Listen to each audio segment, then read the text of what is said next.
नमस्कार दोस्तों, आशा करता हूँ कि आप लोग अच्छे होंगे। दोस्तों, आज की कहानी है बीरबल के गुरु। एक बार अकबर बादशाह के उस्ताद पीर साहब मक्का से चलकर दिल्ली आए। रास्ता न जानने की वजह से उन्हें बड़ी मुश्किलों का सामना करना पड़ा था। अकबर बादशाह ने उनकी बड़ी अवभगत की। कुछ दिन आनंद लेकर पीर साहब मक्का लौट गए। जब पीर साहब चले गए तो अकबर बादशाह ने बीरबल से पूछा, बीरबल, क्या तुम्हारे भी कोई गुरु हैं जैसे कि मेरे पीर साहब हैं? यदि हैं तो वे कहाँ रहते हैं? कभी आते जाते भी हैं या नहीं? बीरबल ने जवाब दिया, जा पनाह, मेरे भी गुरु हैं, लेकिन वह बाहर रहते हैं, कहीं आते जाते नहीं। हाल ही में मैंने सुना है कि मेरे गुरुदेव किसी को कुछ बताते भी नहीं हैं और कभी किसी से एक पैसा भी नहीं लेते। रुपए पैसे का उन्हें लोभ नहीं है।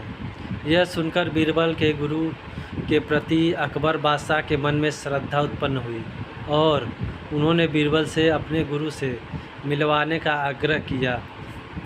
अकबर बादशाह से बातें करके जब बीरबल रास्ते में आए तो उन्होंने देखा कि लकड़ी बेचने वाले एक बूढ़े ने परिश्रम करके लकड़ियों का एक गट्ठर बांधा हुआ है।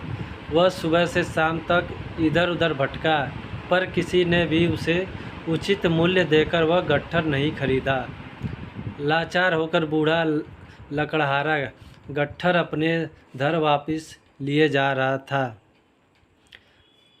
पहले तो बीरबल ने उस लकड़ी बेचने वाले से लकड़ियों के उस गट्ठर का मूल्य पूछा। फिर उसे अपने घर ले गए और उससे बोले, मालूम होता है कि तुम समय के कुचक्र में फंसकर इस दीन अवस्था में पहुँचे हो। बीरबल ने उसे अच्छे साफ सुथरे वस्त्रों और काली जटा इत्यादि से युक्त ब्राह्मण साधु बना दिया। उसके हाथ में रुद्राक्ष की माला दे दी। फिर एक बड़े मंदिर के पीछे मृग चर्म के आसन पर बैठाकर उससे बोला, तुमसे मिलने बड़े बड़े अमीर उमराव आएंगे, पर उनसे तुम बिल्कुल मत बोलना। तुम्हें कितने ही बहुमूल्य वस्तुएं वे क्यों न दिखाएं, पर तुम उनकी तरफ आंख भी मत उठाना। तुमसे जो कुछ भी पूछे उसका जवाब मत देना। बस अपने ध्यान में रहना और सिर्फ माला फेरते रहना। ध्यान रहे, यदि इसके अलावा तुमने कोई भी हरकत की तो तुम्हारी खैर नहीं, क्योंकि मैं तुम्हारी हरकतों को देखता रहूँगा। बूढ़े लकड़हारे ने बीरबल की बातों को स्वीकार कर लिया। जब बीरबल को यकीन हो गया कि वह भली बात स्वयं कर सकता है, तब वह अकबर बादशाह के पास दरबार में गए। दरबार में उस समय सभी दरबारी उपस्थित थे। बीरबल ने अकबर बादशाह को अपने गुरु के आने की शुभ सूचना दी और कहा, पहले तो गुरुदेव ने दर्शन देने से इनकार किया, पर मेरे खुशामद करने पर वह पधारे हैं और मंदिर के पीछे हिस्से में आसन जमाए हुए हैं। उन्होंने आप लोगों को दर्शन देना भी स्वीकार कर लिया है, लेकिन मुझे साथ आने को मना कर दिया है। यदि मैं हट करके जाऊंगा तो हो सकता है वह मुझे शाप दे दे। अतः आप और लोगों के साथ उनके दर्शन करने के लिए जा सकते हैं।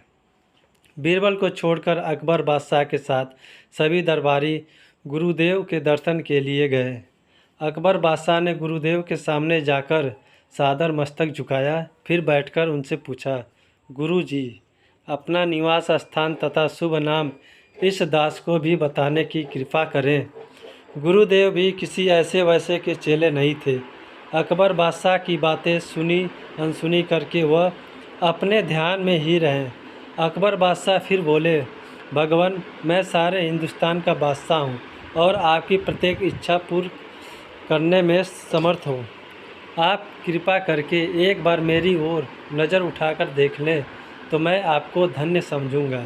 इस पर भी जब गुरुदेव ने ध्यान नहीं दिया तो अकबर बादशाह ने 10,000 रुपये मूल्य का कड़ा, जिसे वह स्वयं पहने हुए थे, हाथ से उतारकर गुरुदेव के चरणों में यह सोचकर रख दिया कि लालच में शायद कुछ आशीर्वाद देकर इस बहुमूल्य कड़े को स्वीकार कर लें। परंतु जब कुछ नतीजा न निकला तो निराश होकर अकबर बादशाह वहाँ से उठ खड़े हुए और बोले, जो आदमी अतिथि के साथ ऐसा व्यवहार करे उस कठोर हठ से बातें करना भी मूर्खता है। अकबर बादशाह को क्या पता था कि ऐसे मूर्ख से सामना होगा। उन्होंने वह कड़ा बीरबल के यहाँ भिजवा दिया, क्योंकि दान की वस्तु बादशाह के महल में कैसे आ सकती थी। अगले दिन गुरुदेव का सारा हाल सुनाकर अकबर बादशाह ने बीरबल से पूछा, मूर्ख मिले तो क्या करना चाहिए? बीरबल बोले, उस समय चुप रहना ही अच्छा है।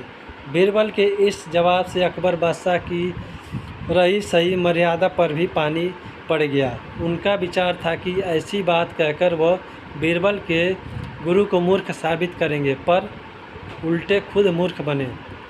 अकबर बादशाह को चुप देखकर बीरबल बोले, जब मैंने पहले ही उनका स्वभाव आपको बता दिया था कि उन्हें रुपए पैसे का लालच नहीं है, कभी किसी के दरवाजे पर वह नहीं जाते, और मेरे कहने पर बड़ी मुश्किल से तो वह मिलने को राजी हुए थे, फिर आपने उन्हें लालच क्यों दिया? आपने अपशब्द कहकर गुरु का अपमान किया है।